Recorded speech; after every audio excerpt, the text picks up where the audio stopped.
How to set up WireGuard client. For your reference, WireGuard server and clients are pre-installed in firmware 3 or above.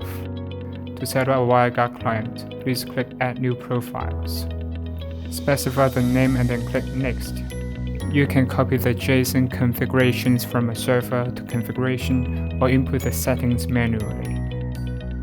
Click Get to finish the WireGuard client setup. Click Connect.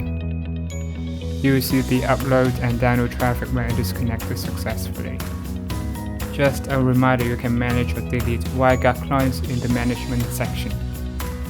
For the time being, we support SI, VPN, and Movoot as VPN providers, so you can directly add these WireGuard clients on web UI by inputting username and password.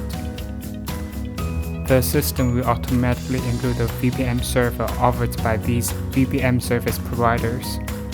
You can also use WireGuard app on your mobile phone. It is available on Google Play Store and App Store.